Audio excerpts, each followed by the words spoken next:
Welcome everyone to Therapeutic Astrology Podcast. Today with Robert or Bob Falconer.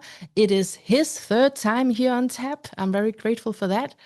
And we'll be speaking about his, I believe it's still the newest book. It's the book from 2025, Spirit.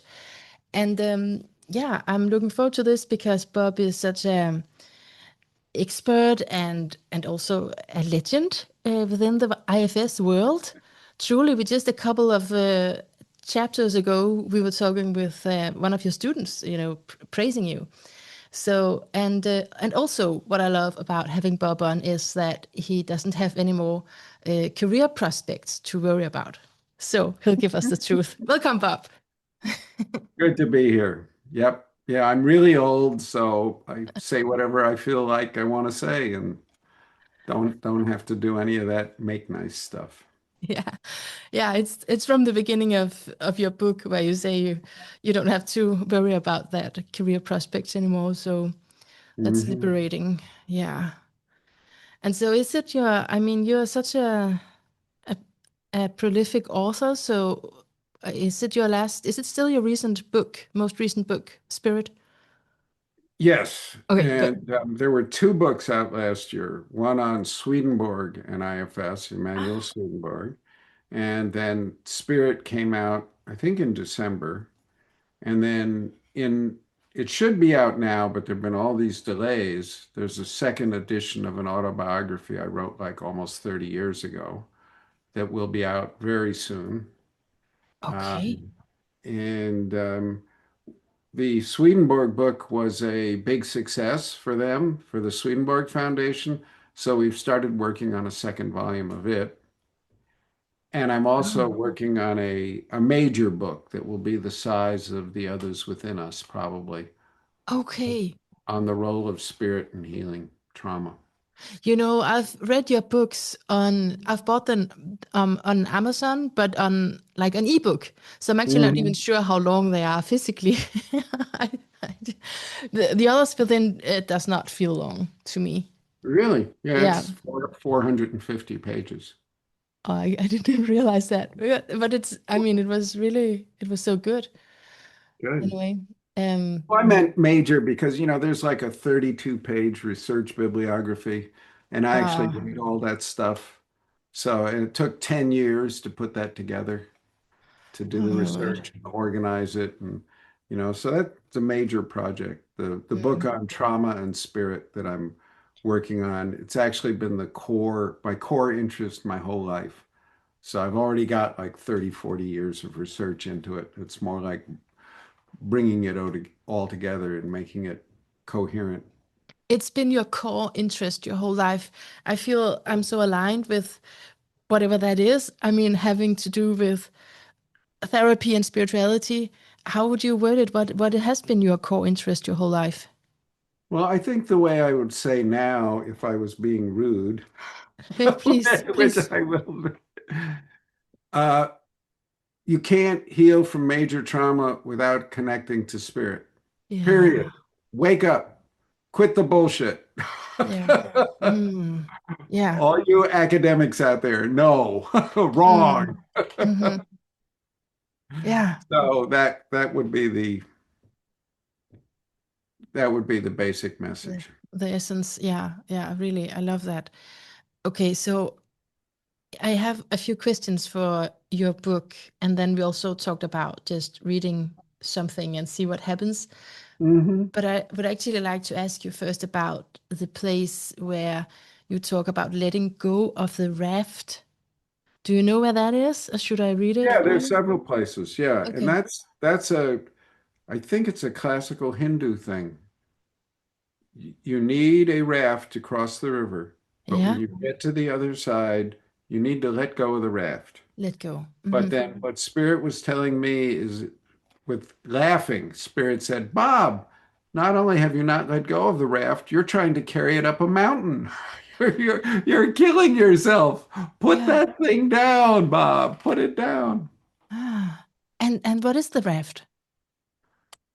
The mindset, the expertise, the attitudes and the tools that were absolutely necessary for one phase of my journey. Mm. Mhm. Mhm. And those are tools and ideas that I truly loved. So setting them down is, It's difficult. Mm. yeah, yeah, And have you, I mean, I'm asking you a personal question right now because the book is actually very personal. It yeah, is I don't know if you say this, it's that it's channeled messages. It's you talking to spirit, and you have yeah. been doing that for a I long wouldn't time. say it's channeled, and that's Okay. an important distinction to me. Okay. Channeling is typically somebody becomes unconscious and another being speaks through them. Mm-hmm. Okay. Yeah. That's not what I was doing. What I was doing was having a dialogue where I stayed completely conscious, or as conscious as I ever get, Mm. which some people would question, but and I was having a dialogue, talking, Mhm. hearing voices, feeling a spirit answer me back. So it was never channeling in the sense of like a medium or the Seth stuff or any of that more traditional channeling stuff. And this is something that's very important to me. So Okay. if it's okay, I'll go off on a little sort of theoretical framework thing here. Yeah. I think you can consider all spiritual practices on a spectrum Yeah. from totally organized and rigid to completely wide open. At the wide open end of that spectrum would be surrender. Mm. In the Western tradition, this is traditionally called quietism. Father Molinas, I think in the 1500s, was a Roman Catholic priest who realized that if he opened himself directly to the Holy Spirit, he didn't need the church anymore. He didn't Mm. need rituals anymore. He could just go like this. And he Mm. didn't need laws anymore. Of course, the Inquisition executed him. You can't say stuff like that, you No. know. And there were a lot of other quietists. Madame Guyon in France was not executed, but spent many years in the prisons of the Inquisition. Saint Teresa of Avila and Saint John of the Cross were very close to quietists, but they stayed in bounds enough so that they didn't get in really bad trouble with the Uh, church. So that's one extreme end. Quite near that is channeling or mediumship or possession states. In anthropology, they talk about somnambulistic possession and lucid possession. Somnambulistic possession is the person gets possessed, they do and say stuff, and they don't remember any of it. Lucid possession is when the person gets possessed, they talk to the spirit voice come through them, and they remember it all. then So that's more your style then, the lucid one. right, right. So you got all this stuff over here on the surrender end of the spectrum. Then over here on the highly structured end of the spectrum, you have stuff like reciting, written prayers, but you also have very, to me, fascinating stuff like deity yoga. Deity yoga occurs in the Hindu tradition, the Buddhist tradition, and a lot of other traditions. And the one example I like a lot because I worked with it a lot was the blue medicine Buddha in Tibetan Buddhism. They would have you visualize the blue medicine Buddha in unbelievably exquisite detail and Mm. all, just incredible, all this. I mean, it was really something. And then you would invite that down into you and have it take you over Mm. or invite it into your body. You'd do some chanting that way, and then you'd send the blue medicine Buddha back. Mm. Totally structured. I mean, incredible amounts of structure. So you have those, and Saint Ignatius's spiritual exercises are more on this structured end of the thing. So I think you could use this continuum to sort of think about all kinds of spiritual practices. There's a whole middle realm here, Mm. which is where what I'm doing is it's dialogical, it's relational. Mm. It's about having relationships with the spirit world. And I think it's very important and underemphasized. People tend to become extremist when they're and fundamentalist when they're dealing with spiritual things. So they go zooming in one direction or the other as fast and hard as they can. So Yeah. Carl Jung talked about this Mm. to me, a really important way. he talked about imagination, and he said there are three kinds. Mhm. This fantasy, which is basically wish fulfillment stuff, he said that doesn't matter. That's trivial. Ah. Mm. Ah, ah. And then he said there's passive imagination. Now we're on the quietism end of the scale. He said there are two major examples of passive imagination in our world today. Number one is dreams. In dreams, you are aware of the autonomy of the psyche. This stuff happens to you. Mhm. Now, it takes an incredibly arrogant human to think they're creating the imagery of their dreams. And then he says the other example of passive imagination is psychosis. Yeah. Now, all of a sudden, I think it becomes clear how important this stuff is. This isn't trivial anymore. Oh. People lose their minds and drown in this ocean. So, and then he says there's also what he called active imagination. And he developed his whole technique of active imagination, which much of his therapy depended on, which was all about having dialogues. In the Red Book, he met all these beings, and they were beings, persons, not energies. Elijah, Salome, Philemon, and he would have dialogues with them and interact and do stuff. So it was an active interacting with them. I think this is very, very valuable and underutilized. I think you could also say that IFS is basically a form of active imagination. It's an interactive, relational way of being with the parts of your psyche. So that's the long Mm. story. And so it's important to me that what I've been doing in this spirit book is not channeling, it's relational and dialogical. I'm really glad for that long explanation. Really, you could make it even further. Okay, Yeah, that there you will could be a make whole chapter in the new book on that. good, good because yeah, I am also dribbling with those definitions and somehow just feel like as soon as it's something that I feel is coming through me, then it's channeled in some sense at least. But I love your point about being in relationship, which is obviously also a pillar in IFS, that there is Yeah. that. Yeah. Um, And the psyche is autonomous. It has a life of its own. These are independent beings, and we get much, much further when we treat them as fully formed persons, not as things, and form yeah. relationships. And that helps us be much more respectful of them. And I think respect is a key, very important word here. Ah. And so when we talk about letting go of the raft, we're talking about letting go of, this is a question, letting go of the parts that have been somehow have misunderstood what is I best don't for think us. it's part so much as a worldview, ideology, methodology. Okay. I went through, as an example, and I don't think it's what I was referring to in the book. I went through many, many different therapy modalities. Gestalt at Esalen, psychosynthesis, voice dialogue, transactional analysis, ego state therapy, Mhm. all of these things, one after the other. And at present, I think IFS is the most potent and respectful form of psychotherapy available. But I think it's just another raft. Or another image I've had of this is there are all these boxes, and you don't want to get in the box and close the lids. No. No, no, no, not that.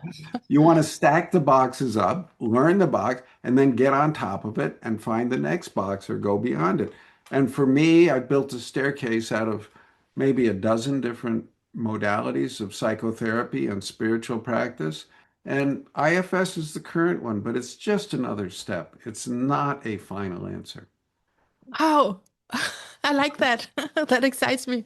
Okay. Yeah, I love that metaphor of the boxes. And then you're saying IFS is in a way a raft. Yeah, yeah. And it's not the final answer. And I think this is a real danger the way the Institute is handling the IFS Institute is being now. They're acting as though IFS is a closed system and a final answer. I think that's a horrible mistake. I think that's what turns something into a cult instead of it being a vibrant, growing modality and way of being. Okay, I'm getting really excited now. I'm getting over my initial nervousness, and this excitement has taken over my system. Because yeah, but it just relates to what you were just explaining about before. You just mentioned before with that spectrum, a continuum, that we tend to go to one side or the other. We tend to become really sure about something once we, yeah, Hmm. when it's something to do with spirit. So this is kind of the same case here. This I find that in different therapeutic modalities that you can Oh become yeah, so, they pretty much all do it. yeah, So yeah, human, so sad. yeah. For me, it raises a suspicion, like, Good, good. it A cannot lot of be all. yeah, It cannot heal everything. There must be something yeah. more than There's this. another thing that Spirit has been telling me lately since the book. I continue to write those journals. I still do that every day. Yeah. And one of the big messages is the more you can tolerate not knowing and being Mm. in confusion, the faster you can grow. Oh. The more you can live in cognitive dissonance, the faster you can grow. And, there have been all these studies on cognitive dissonance among the academic psychologists, like, oh, it's this bad thing, it's so destructive, and people go nuts and act horribly. It's our reaction to that. Being in a state of confusion and not knowing is actually the most fertile possible ground you could be in, intellectually and spiritually. Wow. But yeah, because cognitive, Yeah, exactly. trying to Oh, sink it in. yeah. You kind There's of a answered, but I'm still thinking like cognitive dissonance is something where yeah, that messes with you. If like I relate it to when someone is saying something and you don't feel that that is what they are saying, that is true. What? How do you mean? well, What do you mean about cognitive cognitive dissonance? dissonance is when you have two ideas that both seem true at the same time and you can't decide. Okay, like that. Yeah. Or you have an experience of this and everything in your ideology and ways of thinking say that's impossible. And then you have Yeah. these two things going bam, bam, bam, bam. People can't stand that. They freak out. They do anything to make it go away. And Mm. it's actually an incredibly fertile ground. That's where we learn and grow when Mm. things are banging into each other like that and you don't know the answers. And Mm. there's a wonderful saying from a female shaman from the Cherokee tribe in America. Our foundations are ripped out from under us over and over and over again until the abyss itself becomes our foundation. Ah. So, learning how to stand on the abyss and feel excited by that rather than terrified, clawing for some certainty somewhere. Yeah. Yeah, that's I still have ways to go with that for sure. Yeah. Yes, yes. I mean, yeah, and the abyss is that mystery. And in that sense I get it, but my reaction is because you would talk about cognitive dissonance in religious trauma, meaning that you have been taught this way, but your whole system was telling you something else was true. But then you're talking about it in a different sense. Well, I think it also covers that. If you had one religious framework, you had your whole life and your whole childhood, and things came up that don't fit in that, that would be major cognitive dissonance. Yeah, yeah. And that's not so cool. That's Well, I think we just need to reframe cognitive dissonance. I think mm, it actually is immensely cool and okay. wonderful, and it's our doorway to growth. And the more you can tolerate it, not even just tolerate it, the more you can enjoy that experience, the faster you can grow. Yeah, I and I think feel that no, sorry. I was just going to enjoying it. Can you enjoy cognitive dissonance? Can you enjoy thinking, oh my God, everything I believed for the past 20 years is probably wrong? Enjoy? I'm not sure, but but that's but then for me what it did this is actually what it did for me, leaving religion, is that Mhm. I can never accept any framework as the only thing. That is what it did for me, that's the positive side, I think. There cannot just be one truth anymore in my life. Yeah. So that would be that says to me you've learned to live with a degree of cognitive dissonance and enjoy it. Right. Good. Yeah, okay. That's settled. Okay, I have a few more questions. I just feel like saying to you that I feel a difference in you this time. Hmm. Do you feel like you've changed, or do you feel like you've let go of I some hope old so. I ways? hope so all the time. I mean, yeah, Yeah. I don't think I've reached any kind of endpoint. What my hope is, I'm changing faster and faster. Huh. Does Because I know you do a lot of, well, let's call it IFS work.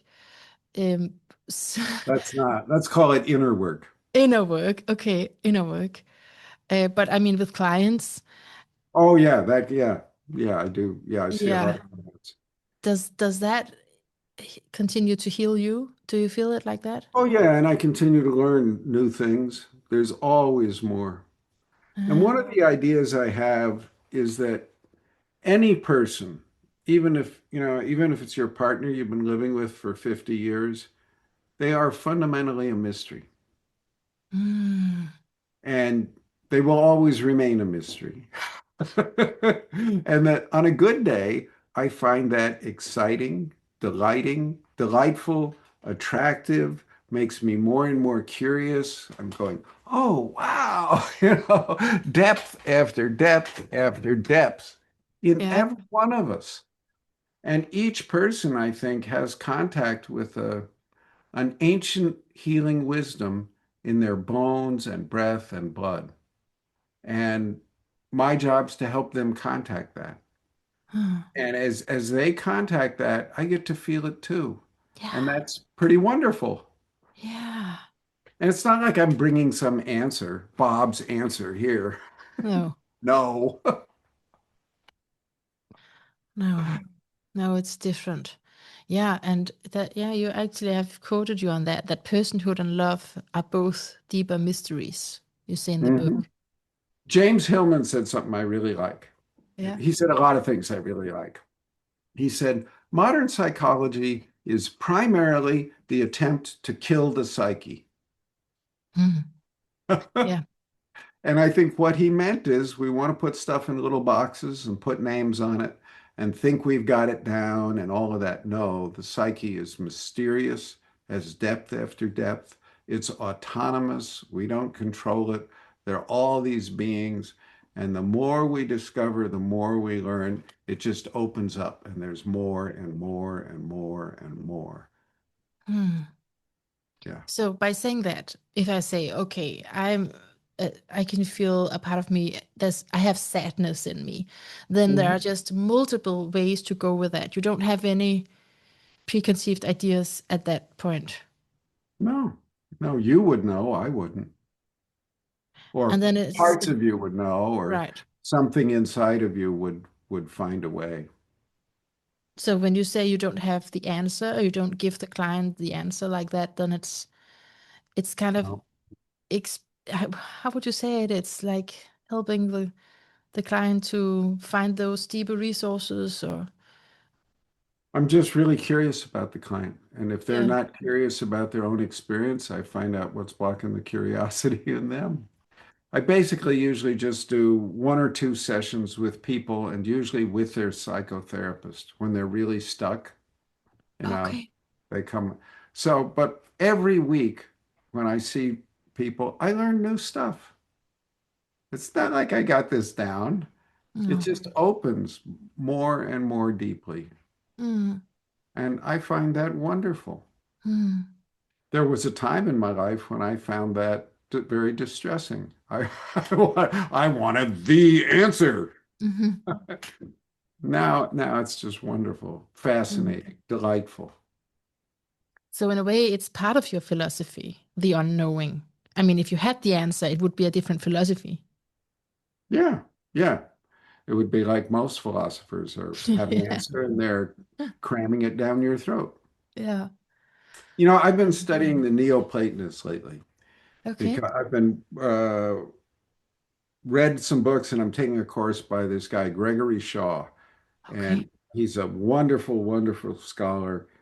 One of his books that most people who might go to your podcast might like is called Hellenic Tantra, where he compares the Neoplatonists, especially Iamblichus, to the classic Indian Tantra. And he said they're very much the same. And the Neoplatonists came first by like 400 years. Mm. So, they didn't just steal this from India. Mm. Anyway, Okay. from studying this, to me, it's really clear that the Neoplatonists represented an indigenous Western shamanism. And they called what they did theurgy, which basically meant literally God working, but they invited the gods down into their bodies to live their lives in the body here and now. It wasn't about I'm escaping and going to some heaven realm. So it was Ah. very, very shamanic, embodied. And it completely has changed my opinion of Plato. And the Greek philosophers were not these rationalists who were reasoning stuff out and everything was cut and dried and boring, which is the way it was taught when I went to college. Yeah. No, Plato was a mystagogue. He was someone who initiated people into Mm. mysteries. And Socrates asked all these questions. What he was doing was he was making those people's intellectual structure disintegrate. He was making them realize what they had believed about the world was completely incoherent and self-contradictory.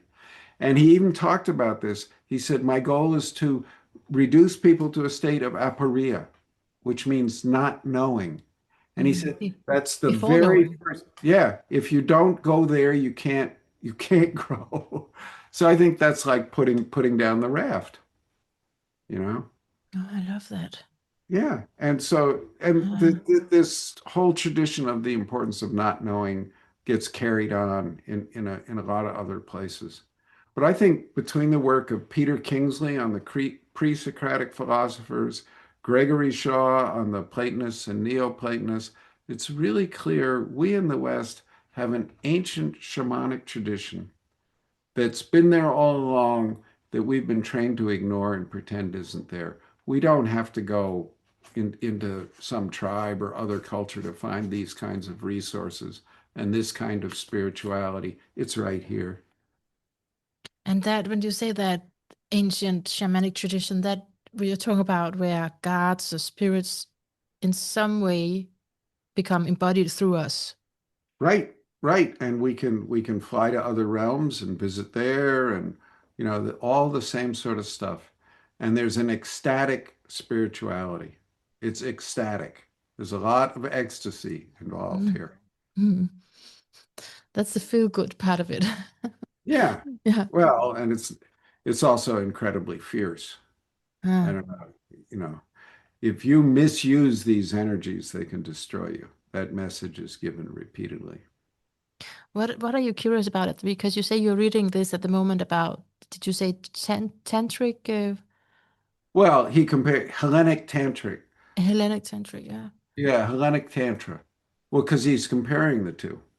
And so many people I know in the West are so interested in Tantra and they, learn Sanskrit and, all this Mhm. stuff. Well, it was right here in the Neoplatonists. I think This we is. can trace it down from the pre-Socratics through the Neoplatonists and then the Pseudo-Dionysus and Ficino in Italy in the Renaissance. And there's a whole lineage of esotericism and Hermeticism that contain these elements. And I think the killing off all the witches was a Mm. largely pretty well organized campaign by the early nation states and the churches to destroy the last remnants of European shamanism. Mm. and they failed around the edges of Europe. They largely succeeded in the center of Europe. Mm. So I think we can revision the history of spirituality in the West. And it's just our scholars have been stone blind, and they've only looked at what the elite thought and wrote. They didn't look at what the people were doing. What the people were experiencing. Yeah, yeah. And so when you say that James Hellman said that we were killing the psyche, is that what you're talking about? Actually killing the connection to spirit? Right, exactly. Yeah, yeah. And that's what the elites tend to do. Mm. You know, if you look at it from the point of view of a domination structure, the last thing in the world you want is people having their own individual connections to spirit. If they have that, you can't boss them around. You can't scare them easily. You can't sell them a lot of crap they don't need. Mm. They're very independent and they have incredible resources in terms of energy and insight and stuff. So if you're a domination structure, you do everything you can to destroy people's connection to spirit, their real, living, felt sense connection to spirit.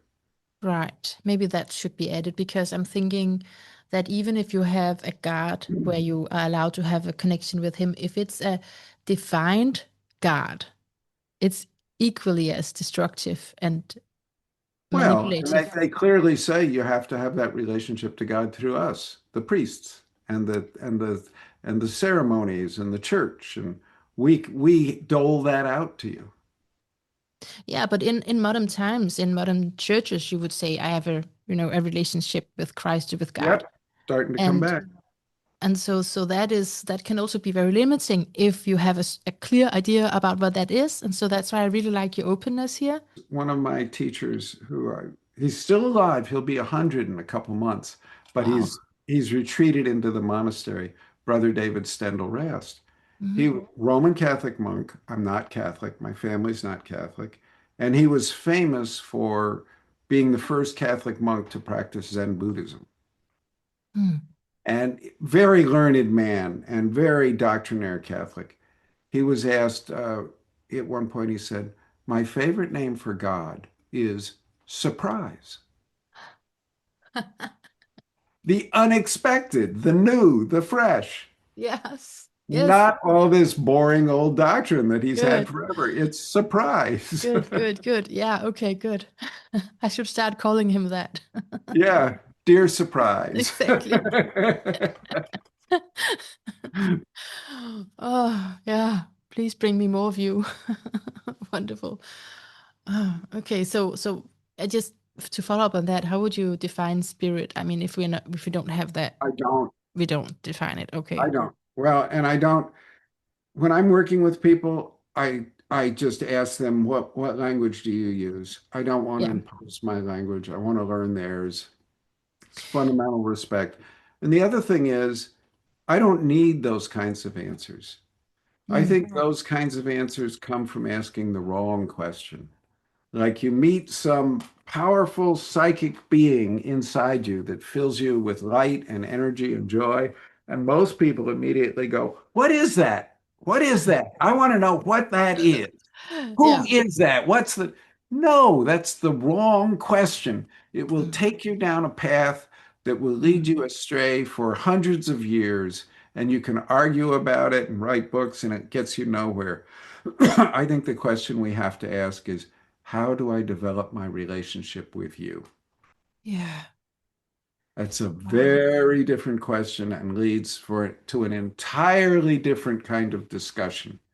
And there we can get answers that are meaningful to us right away. Or in a Mm. week or so, you can tell. Mm.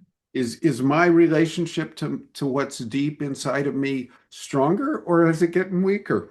Mm. You know, it's radically pragmatic, Mm. you know, and it gives us valuable information that we can use, we can act on. And I know I still have these parts who want the answer. Well, what is that? And, but it's a big huge waste of time and energy. Mm. I noticed in the beginning of your book, throughout as well, you're talking about spirit and not spirits. Like you've spoken to spirit, you write in I think 3,000 dialogues or something.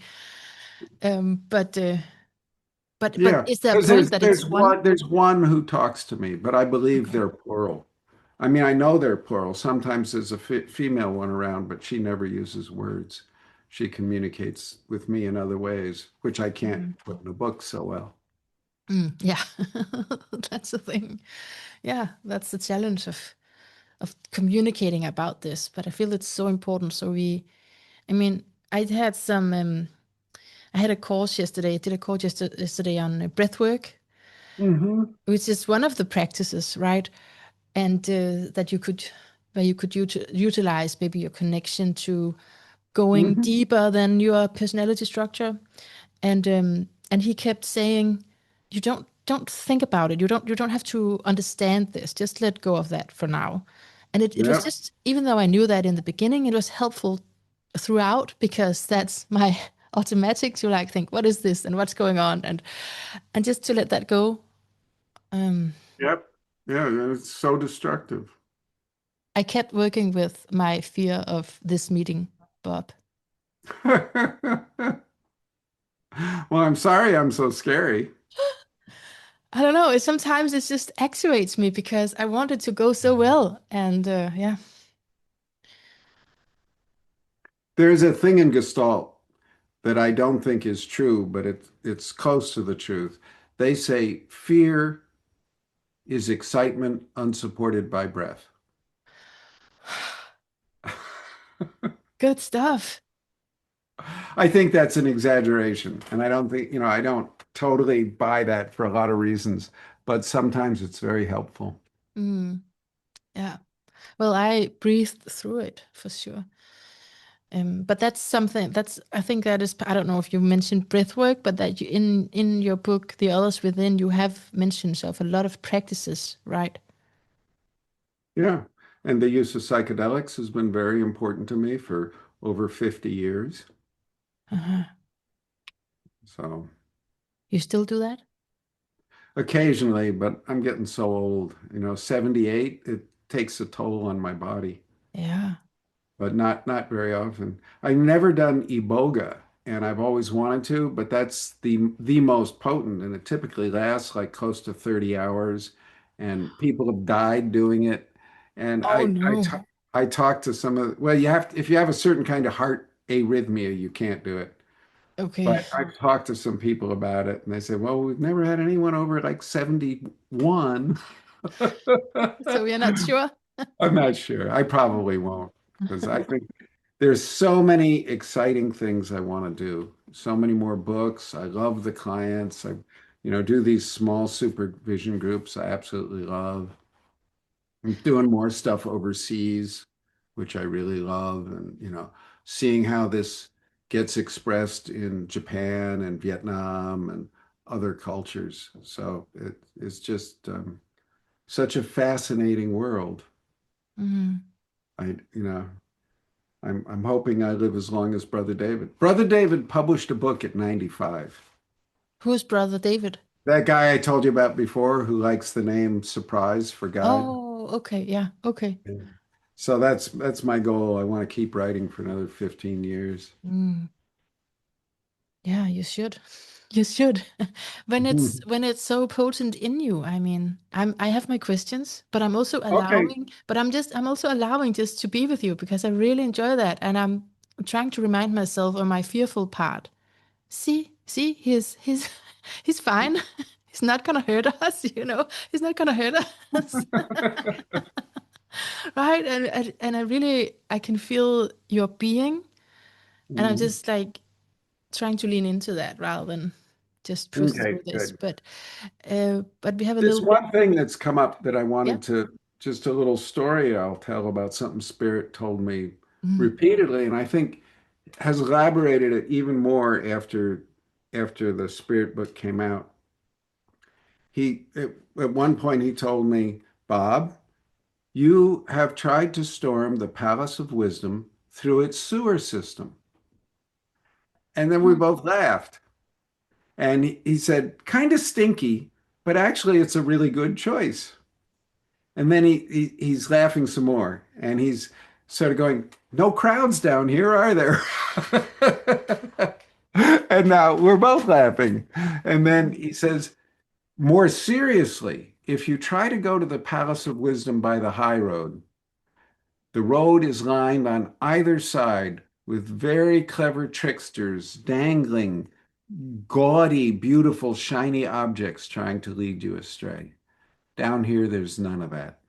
Hmm. So the sewer was a good path, actually. Yeah, a very good path for Just a very me. And stinky I good. didn't have any choice because I had this childhood from hell and all this trauma to deal Mm. with. And, Oh, like that. so Mm. yeah. So, but I'd like to tell him, oh, I chose that because I'm smart. No, No, no, no, it, no. it was the one I was given, but it's actually a good one. It reminds me of not an exact quote, but just a freestyle quote from your book, something about that you have to light have to enter darkness to be used. Hmm. Yeah, yeah, yeah. The darkness helps you see the light. The darkness helps you see the stars, someone said. Yeah, yeah, it sure does. Okay, I'm gonna go to a little bit of some difficult stuff, and then we'll be speaking about your astrology, and then it's all over. So Okay. enjoying it. I'm enjoying it so much. Okay, I think I want to ask you about this, about demons that got us chained as long as what? Demons keep us chained Yeah. as long as, Yeah, then that's my question because I think you have several examples of that. okay, yeah, as long as we're still scared of them. Oh, okay. Yeah. That's number one. Hmm. And the way you cannot bulldoze or bury your fear holding parts. That doesn't work. It makes you more susceptible because the Hmm. demons can get to those fear holding parts where they're buried and it's out of your awareness. So, you really mess it up if you do that. So, what you need to do is find the most terrified parts of yourself, welcome them into your heart with love. And that's really simple and really difficult, especially if there's major terror, like Mm. awake all night on the verge of screaming terror. Mm. That's really, really hard to welcome that into the tenderest chambers of your heart. Mm. And that's the road I'm recommending. The difficult road. Yeah. Yeah, Yeah. it's real simple. And then there's other things too. A lot of times there's parts of us who believe they need the demons for some reason. Yeah. Most typical is think of a young child being abused, raped, and beaten. Who Hmm. has all the power in that room? The perpetrator. Hmm. So the young child will take in some of the demons from the perpetrator and cling tight to them in order to survive. So Mm. that's the most classic way. So you have to find all those parts too and let them know, maybe to survive back then you needed this, but you sure don't need it anymore. It's a parasite. It's feeding off of you. It's time to let it go. And so So before we let it go, it's actually demons that have a chain. I mean, we are locked into them. I wouldn't say locked. It's like they Okay. have a hook in us or Velcro Okay. or something like that. Okay. And Velcro. actually, we can use that to our benefit because it helps us find all the exiles and protectors in exile who are hidden really, really deeply in our system. It might take years in therapy to find them, but these demons find them right away. So we can use that very, very valuable information to help people heal more quickly. So that's why I don't, a lot of people, a lot of shamans do cutting. They see the cord between the demon and the person. They say, okay, let's cut the cord. I think that's a mistake. You I, don't do that, but you send it up. yeah, no, I find out how that cord is attached to the person. And Yeah. there's a part in there who's still hooked by that cord. And I Mm. want to help the person develop a loving relationship with that part. When that Mm. happens, the the cord just disintegrates because it has nothing left to hook to. So I Mm, want to use the valuable information that cord is giving us rather than sever it. mm, Oh, okay, okay. I just have a question around just because of the breath work that I mentioned. I experienced getting underneath so much of what I usually identify with, and I enjoyed it for some hours. And I was like, I'm free. I should really talk to people about how much I love them. And then, the next day, it's all back. I just feel like I Yep. really want to ask you about that. Now time is closing up on us, and I'm like, I really want to ask you about how can we stay with the transformation? How can we make that stick? Okay. Find out the parts of you who wanted all that stuff back and do Oh. it in a way that's not shaming. If you go in there, who's the asshole who brought all that crap back in here? Huh? That's not going to work. That will make a bigger mess. They Yeah. will double down and hide further. So Yeah. it's got to be something like, oh boy, somebody must be really hurting to welcome this all in. Mm, Hi, who is it? It's okay. We're not going to force you to do anything against your will. You must have really good reasons for doing this. We want to get to know you because they're going to be ashamed and they're going to hide and they're going to mm, expect you to hate them, which other mm, parts of you probably do. mm, So you need to work with those hating parts and so it's a slow process based on love. mm. Okay. Good answer. Good answer. But I think people who have done psychedelics or practices like that will know that experience that things seem to have changed, but then they kind of just change back again. Yep. Yep. That's a lot of that. Uh, I'm going to be a judgmental butthole now. A lot of Okay. that's lousy facilitators. Oh, okay. But some of it will happen. Mm, But there's many, many things you can do with psychedelic sessions to mm. prevent that kind of experience from happening. Okay. Okay. So another piece of your book where you say, stay with the loneliness, stay with the loneliness as hard as this is, the yearning, the longing, the emptiness, and the sadness. Hmm. Do you remember Yeah. this part about staying with it? Yeah. Yeah. I mean, Rumi is to me the great master of this. He says the ideas are sort of useless, but it's the longing itself that carries you to the divine. It's the power of your longing, and that longing is based in loneliness and knowing that you're isolated down here and that you need this kind of connection to something much more vast than you are. It's the hunger. The hunger is a good thing. The I was longing just is a thinking, good thing. I was It's just not a thinking the same. problem. It's not bad. Desire is beautiful and good. And that is what carries you home, not knowledge. Knowledge gets in your way. Knowing stuff or thinking you know stuff is a problem. The desire is not a problem. The hungry and the loneliness carry you home. Wow. And I want to add, trying to show others that you know something is also a problem. Yeah. Yep. Hey, I know Yeah. this. Yeah. You have to be willing to be a fool and have people think you're a fool. You have this quote where you say your desire must escape your genitals to Hmm. grow really big. Yeah. It's too small when it's stuck in your genitals. It needs to take over your whole body and your whole spirit. Is that your interest in tantra as well when you speak like this? Somewhat, yeah. Uh-huh. But I think the main thing that got me with the Neoplatonists and Tantra, Yeah. they want the divine to be right here in the body. Yeah. It's not this whole ascensionist thing like matter is bad, the body is bad, desire is bad. We need to get away from all of this, discipline our nasty bodies, and leave and go up, up, up to some pure realm. No, No, no, no. Okay. Then what? no. Then what? Well, the first, in the Neoplatonists, they have two phases. The first looks like that ascensionist thing. They call it catharsis. You need to purify yourself. so that you Mhm. can receive the divine energies. But that's only the first half.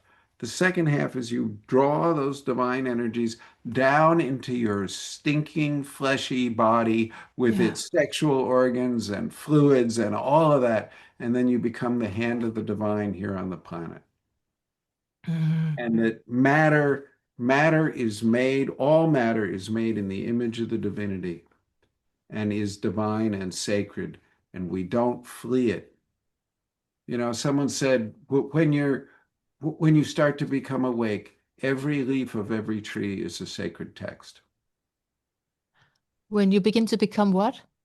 Aware, awake, Oh, okay. every leaf of every tree is a sacred text. Mm. So it's not like Yeah. we're closing ourselves up in a rock cave. It's very different. But you might have to close yourself up in a rock cave for a few years to get clear enough to be able to be this kind of receptacle for the divine.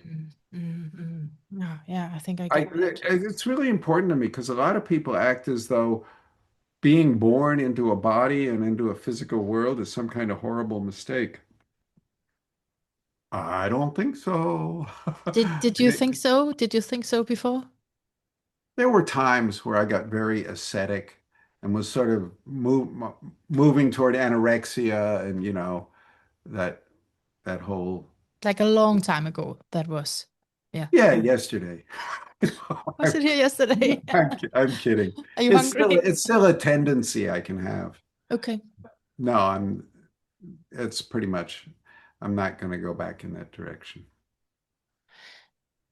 I'm curious because now I'm gonna speak to you about your astrology because what you one of the signatures in your chart relating to this is Venus in Taurus. And as we speak, we have Venus in Taurus collectively. So you have a Venus return, but even more than that, even more rare, very rare, is that you have Uranus there as well. So collectively, we have Venus and Uranus conjunct, meaning that you have actually right now a precise conjunction between Uranus and your Venus. And this symbolism is definitely about what you're talking about, the descent. And what I prepared, I was going to ask you about with your astrology is how you feel changes in what satisfies you materially, physically. Hmm. Well, my body is old and saggy, and all the physical things I used to enjoy so much don't really do it very much anymore. Mm. I don't like to travel. Many things that most people spend their lives doing, I don't enjoy at all. I Mm. love reading, study, working with people. Um, uh, the kind of travel I do is interior or psychic travel, and I 3.5 to 4 hours every day I devote to inner work of my own. Do you feel any changes toward that, though? Because Uranus is this big disruptor and bringing something completely new to something that has been stable before in you. It's more felt like I'm just more and more in this path. Yeah, yeah, It's not, there's been a direction and an energy and a momentum building, and it's just getting more and more stronger yeah. and stronger. Hmm. And I know And it's not the ordinary path, but it feels very good to me. And oh, my poor wife, I don't like to travel. I don't like to go out to dinner. I don't like to do all these things that most people like to do. how does she take it? Pretty well. Okay, good. Otherwise, write a book about it. Yeah. And I go to bed very, very early and get up very, very early. So I'm marching to my own drummer. Yes, yes, yes. That's okay. So, but there's one more thing that I really feel like sharing with you is this that you're an Aries and yeah, you just had a birthday, right? Hey, Yeah. And so even that is about the autonomy that you're talking about, walking to your own drummer, but it's also it's in the 11th house, and this is something that we've spoken about before, the whole why don't they accept it? And the funny thing is here that in the beginning, Aries in the 11th house is I'm coming up with a completely new idea. It doesn't matter, it's not you that came up with it, but at least you are pioneering with, you're going ahead with a new idea in the community, and everyone is against it.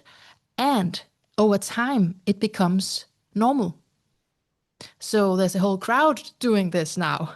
And so there's less us and them because there's like, it's actually been accepted. So I just wanted to share that with you. That's what I feel it has happened because I hear so many people speaking about you and your work and how they are bringing it forth. Well, that's great, but that sure ain't happened. Schopenhauer said something one hopefully we're moving in that direction. Schopenhauer said something I really like. He says all original ideas go through three phases. First, they are ridiculed and made fun of. Second, they are argued against vehemently. Third, they're accepted as self-evident. Yeah, I exactly. think I think we're between the first two. I still get a lot of ridicule and, oh, Bob's a nut. He's been living in Mm, California too long. He lost it years ago, all that kind of garbage. And it's starting, a lot of people are sort of arguing vehemently against me, and some people are following me and believing me. And, mm. I have students who just keep coming back over and over and over, class after class. So, Yeah, and yeah. there's a fair number of them now. So there's been a shift, but I'm still sort of on the outer fringes. The IFS world still sort of keeps me at a distance. Mm, mm. Yeah, But but I'm more relaxed with that now. yes, yeah. And many of your ideas has been picked up.